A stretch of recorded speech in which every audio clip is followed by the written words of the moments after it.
its bid to elect a flag bearer and parliamentary candidates for the 2024 elections.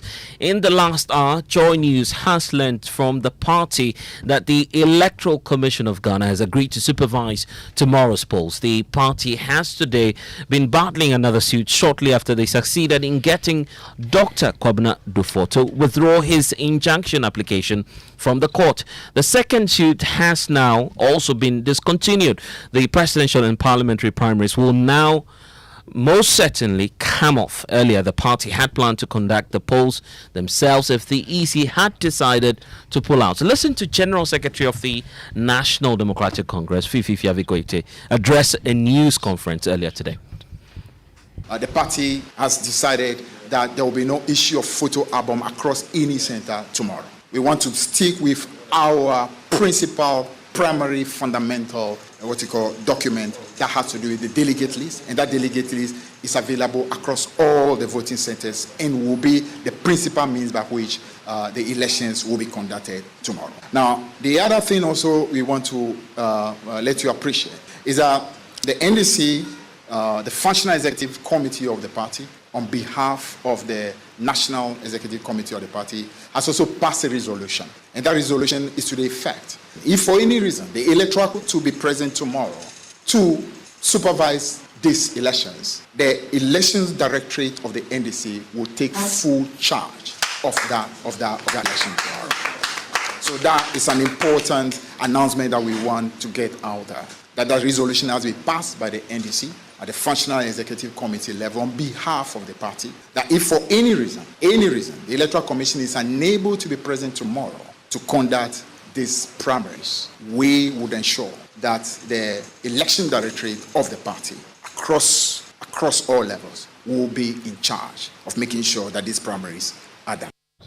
And that's Fifi Fiavikwete. He's the General Secretary of the NDC. The national chairperson of that party himself, Johnson Asiedu Nkiti, has been providing some sort of an update. He says that the party has absolved the Electoral Commission from any sort of legal liability because of the indemnity clause they have signed up to. Listen. Because this is a subject that has been discussed in the past at several meetings with the Electoral Commission. We have taken a position before that if the internal party primaries are public elections, then Electoral Commission under obligation to conduct those elections for the party free of charge, without any charge to the political party. Because if it is a state a constitutionally imposed duty to perform as far as our party is concerned, then why should they be charging us? Because it subsists on the public purse. It has been an issue before, and there has been a declaration by Electoral Commission that the elections has to select our candidates cannot be construed as part of their constitutional obligations. So if we want them to do it, we must pay for. So we have been paying for all those services, including the. And so if we come to a state where we realize that for one reason or the other, they are unable to discharge on the contract we have entered with them, then we are left to design our own means to go forward. Again, because Electoral Commission in the past been bothered with court challenges from aggrieved parties arising out of our elections. When I say our elections, I mean the internal elections of both MPP and NDC. We have had at the point to be requested to issue indemnity to the Commission for the conduct of our elections. The terms of which state that they are only conducting the elections for us as a contract duty, as not part of the duties imposed on them by the Constitution. And so they cannot be subject to any legal suit coming out of any process towards selecting candidates for our parties. And the indemnity is still valid. So that's the legal basis upon which the National Democratic Congress believes that all is clear for them to proceed with tomorrow's exercise. My colleague Samuel Mbura has been following that exercise through and the position being given by the party together with the modalities, knowing now that the elections will hold. Samuel, let's start off with the number of voters. How many of them are expected to participate in the exercise tomorrow? Interestingly, Blessed, the NDC has 276 constituencies captured in its register. Guan has been added in anticipation that the EC will create it for the 2024 general election. Mm-hmm. The party confirms that 275 constituencies will hold the elections with the exception of Menchia South for the presidential. But for the parliamentary, over 356,000 delegates are expected to vote tomorrow for 739 parliamentary aspirants at 420 centres in 212 constituencies. 16 constituencies are on hold for the parliamentary elections because they need special attention. That is according to the national chairman, Asedin Ketia, and 47 are going unopposed. So if you add all these constituencies, it will give you the total number of 270. I see. He talks about some 16 parliamentary seats that are giving some special attention. What's the reason for that? So he hasn't given a specific reason to that, but he says that when this election is done, maybe in the next 3 months, they would organize a special election for these affected 16 constituencies. We need to be clear on this, that Dr. Kwabena Dufo was not the only one attempting to stop the primaries tomorrow. There's also another individual that we're hearing of in the Buakwa North area who later on withdrew his legal challenge. You were at the headquarters of the Electoral Commission. Who have you been engaging on that matter? So I spoke to Francis Soso, who is the MP for Medina, and then he spoke about the fact that he has discontinued the case. We are talking about Asamoah Boateng here, and the legal issues have been trashed. And after that, the chairman of the NDC came briefly after a meeting with the General Secretary and the EC boss that resolved that the EC will supervise the elections tomorrow, and they are expecting that the EC would deploy their materials to the various election centers. We can listen to Asedin Ketia speaking to me on that bit. Nothing is happening. We are on course. We just came to talk to the Electoral Commission, so they are evacuating the materials. So the Electoral Commission has agreed with you that they will supervise the elections? Oh yes, because the only reason why they were talking about not supervising the election was the court challenges, which has been cleared, so there is no roadblock. So the election is coming on. So your materials are still at the Electoral? That is not our responsibility. They have undertaken under contract to evacuate them and distribute them. So that is what they have to discharge on in the contract, and we have paid them. General, so that's not our problem. Do you think that is not my problem. The problem is with Electoral. EC has no complaint to us about anything, so you cannot be representing EC. So your conviction is that the EC... The election will come on. It will start 7 a.m. tomorrow in all our centers and close at 4.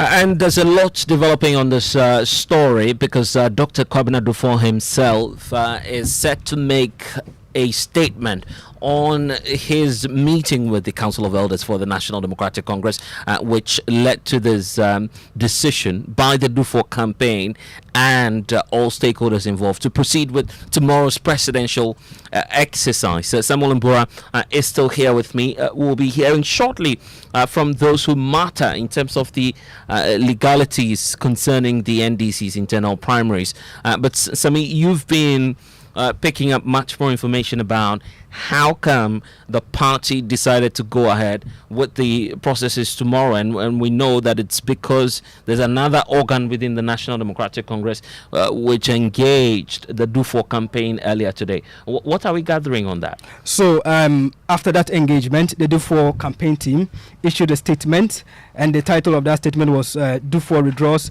injunction application as NDC Council of Elders step in to resolve issues. So according to a statement, Dr. Kwabena Dufo Dufour, flag bearer, aspirant of the National Democratic Congress, has instructed his lawyers to withdraw the legal action. This is occasioned by assurances given by various interested parties, including the chairman and members of the Council of Elders, to use other mechanisms to address the legitimate grievances raised by Dr. Dufour and the other contestant.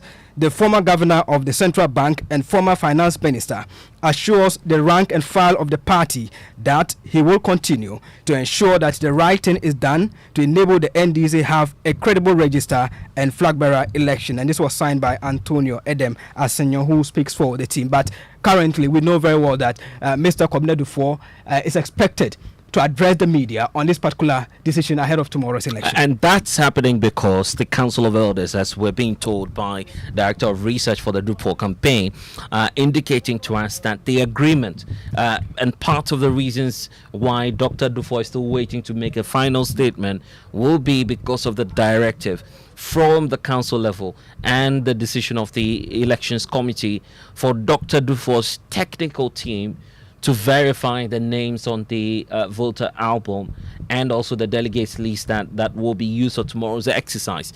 Pending that exercise, we know that Dr. Dufour will get feedback from his team before he makes a final statement, correct? Yeah, so during the press conference, the General Secretary of the party, Fifi Kwete, made the point that the photo album was a challenge. So they are not going to issue any photo album across the constituencies that the elections will be taking place. So all delegates are required to come with the their voters card from the EC, and then they can cross-check if there are any challenges, then they'll resolve them at the polls. Grateful Samuel Mbora, who's been following the press briefing by leadership of the opposition National Democratic Congress. I want to speak to Dr. Professor Lidu Seidu, who is the head of the Political Science Department at the University of Ghana. And Prof, I recall speaking to you days ago where you indicated that when it comes to the opposition National Democratic Congress, it appears that some of the structures are skewed towards a candidate, and that's simply because of the persona, the track record, and the personality involved. Has that changed for you, looking at what has played out so far? Yeah, thank you so much, and good evening to our listeners.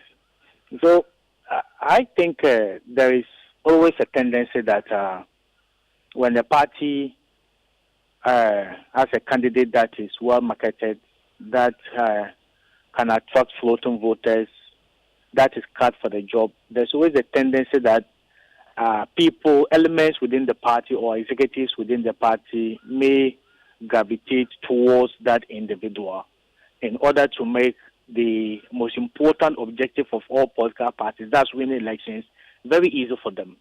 So you see, it's across board in most political parties that the money they will have spent marketing, selling, projecting a specific candidate, if the cost is low because of that candidate's popularity and experience, they will rather gravitate towards him. And it has happened both in the NDC and PP. They will always the party will issue a disclaimer: executives should be neutral, executives shouldn't support any candidate. But you tend to see that these things happen. But apart from that, political parties have the responsibility to create an even, fair playing field for all aspirants who seek to lead the party at various positions, whether parliamentary or presidential, to have an even level playing field, so that at the end of the day, the processes will be seen to be legitimate, it will be seen to be fair, it will be seen to be transparent, and that can rally that collective unity of purpose after the primaries. But where there are reasons to believe, and it is evidential so that specific specific party executive members favor or gravitate towards one particular party, it may create problems. And mind you, in a human institution like political parties, all the executives will vote, just like the EC commissioner voting. You see, you are supposed to be a neutral arbiter, but you also have the responsibility to win elections for the party. So you are predisposed to maybe favor a candidate that can make your work very easy, that may be open up to other candidates that may make your work difficult. But like I mentioned, in all these personal biases and circumstances, political parties have the role to create an even level playing field for all aspirants to realize their potential. And speaking of Dr. Kwabena Dufour himself, decision to head to court before accepting the terms of the Council of Elders for an internal mechanism that will resolve his challenges. Do you term that as political suicide? I thought he should have resorted to exhausting the internal mechanisms first before challenging that decision in court. And you have realized that he has met the party executives since last night this morning, and he has decided to withdraw the case. But the harm has already been done, because there are a lot of party supporters who have gone through a lot of stress, who have sat on tenterhooks, who have had high blood pressure because of investments that they have made relative to tomorrow's event. So to have put the party through this stress, to have put the party through this uncomfortable situation is a kind of experience none of the party supporters will forget. So it has been peacefully resolved this morning, and the court didn't even hear the case.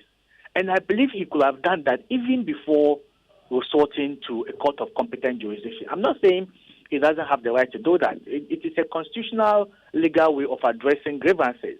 But like all other legal institutions, political institutions, you always have to exhaust the internal mechanisms and conflict resolution procedure first before you proceed to external arbitration processes or mechanisms.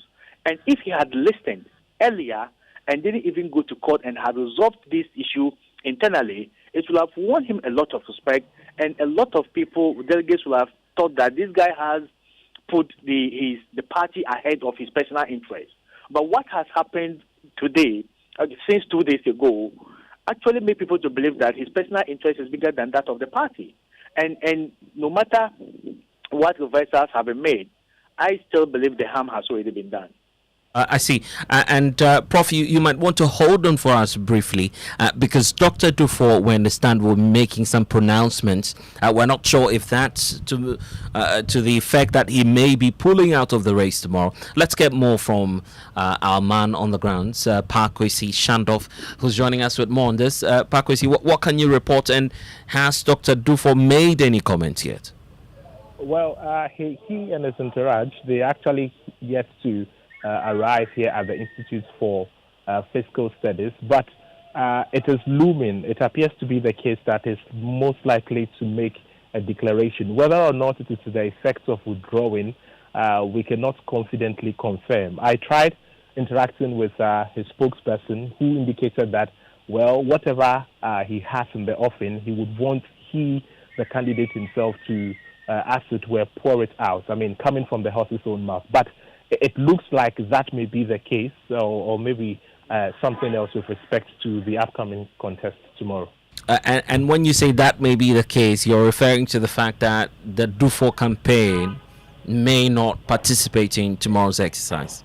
Absolutely. That possibility is lurking in the atmosphere here, but as it says, it is not something that is cemented. So let's just say it's a looming speculation. Grateful, Kweku Asante, joining us with the latest. Prof, let's round off your take on what to expect tomorrow. If Dr. Dufour pulls out, will that give legitimacy to any of the candidates that will emerge victor? Yeah, I think so, because he is not forced to pull out if that's what he's going to do. And sometimes it is a wise decision. Looking at every serious political party candidate will be doing elections, they will be doing polls, there will be a lot of monitoring of the campaign temperature and then all those things. So you should be able to know when you're going to win, when you are not going to win, and how you are going to win if you are going to win, and how you will lose if you are going to lose. So you have seen that in developed democracies, candidates even start pulling out earlier, depending on what the statistics say about their chances. And some can even pull on the eve of election day if the chances are that he's going to lose miserably or he may not win. So the idea is that if he decides to pull out, he will definitely provide reasons for why he's pulling out. The reasons may be the true fact of the case or it could be just be a justification that hides the real reason why he's going to Poland. But whichever way it is, I still believe John Dramani Mahama will have won the primaries tomorrow, even if he had contested. So the idea is that the fact that he pulls out voluntarily without being coerced doesn't undermine the credibility and the legitimacy of the processes that will be held tomorrow. And I still believe the one who is elected will be validly accepted as the legitimate leader of the NDC moving into 2024. And I'm grateful for your time. That Professor Alidu Seidu, head of the Political Science Department at the University of Ghana. And speaking of John Dramani Mahama, we understand that he's just arrived in his home constituency, that's Boli Bamboy, where, of course, he will be met by delegates of the party as part of his very final spot before tomorrow's exercise. Just stay with us on this dial, because this is your election headquarters. We're bringing you all of the action starting from tonight on Joy News, Joy 99.7 FM, and our affiliates.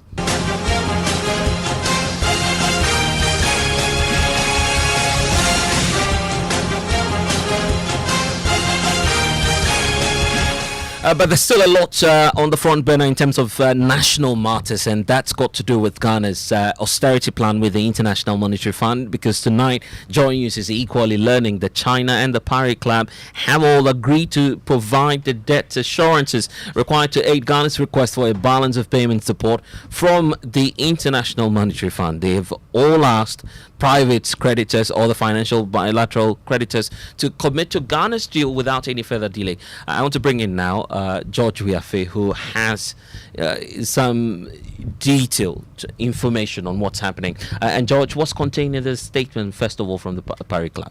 So if you go through the statement and trying to sum things up, it is more of them agreeing that they are committed to the process and extending that required financial assurance to the country. You want to look at one bit as well, which will be interesting for a lot of people, and it says that consistent with the national laws and the internal procedures, the creditor committee members are committed to negotiate with the Republic of Ghana in terms of restructuring of our claims to be finalized in a memorandum of understanding in accordance with the common framework for the debt treatment beyond the debt sustainability instrument that will be issued. So it means that, yes, they've agreed to the process. Right. China is on board. We are yet to finalize in getting the MOU, and that will lead to. But what the IMF is looking for right now, precisely, is just the agreement of them finalizing this debt assurance. But how about the IMF itself? What comments have we seen, or statements officially to the effect that we know that this credit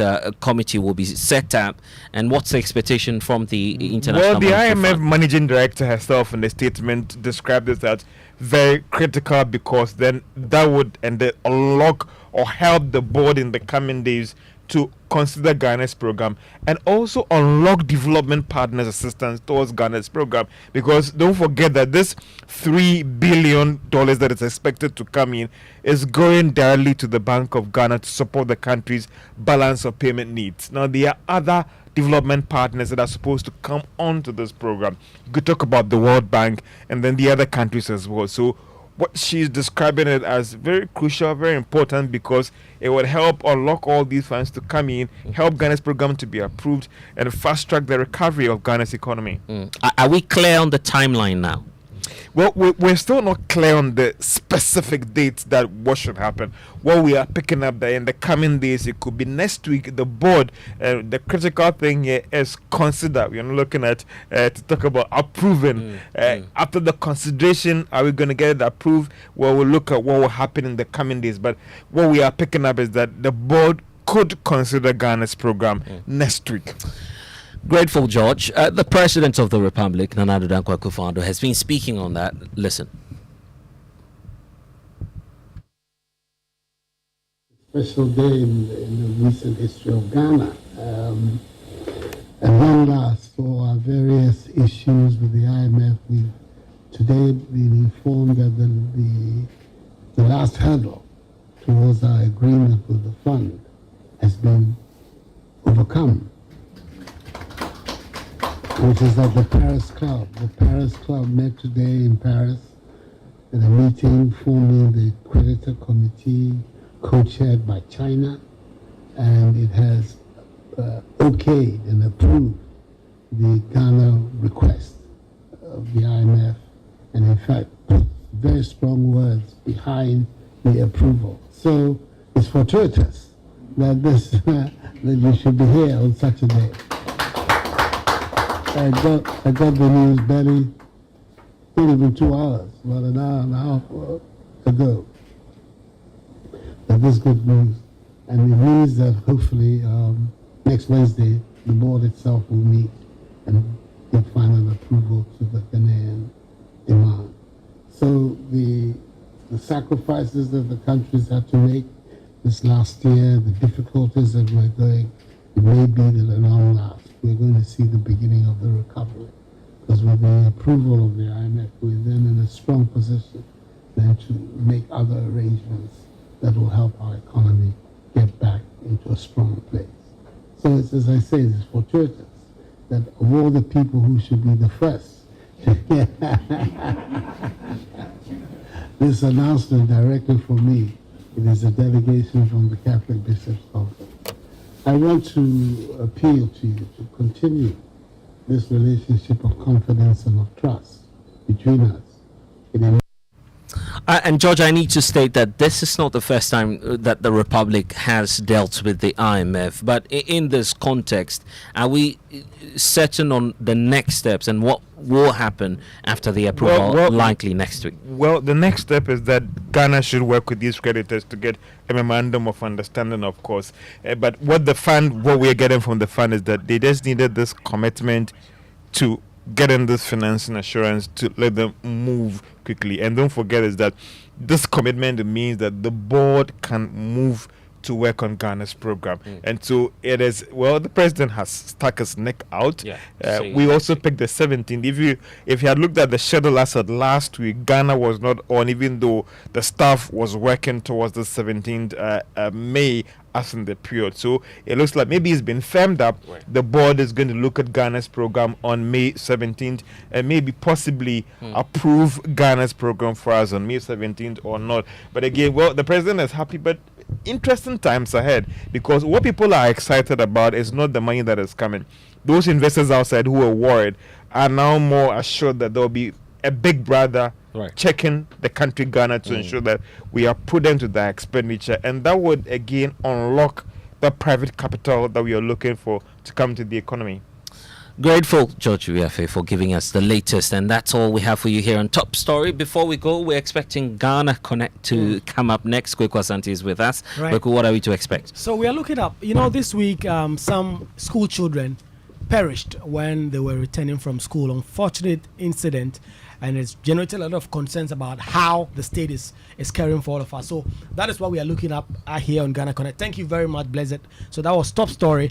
But don't forget, this is your election headquarters, and from 8 p.m. on the Joy News channel, Election is Special, a look ahead of tomorrow's presidential and parliamentary primaries will be happening.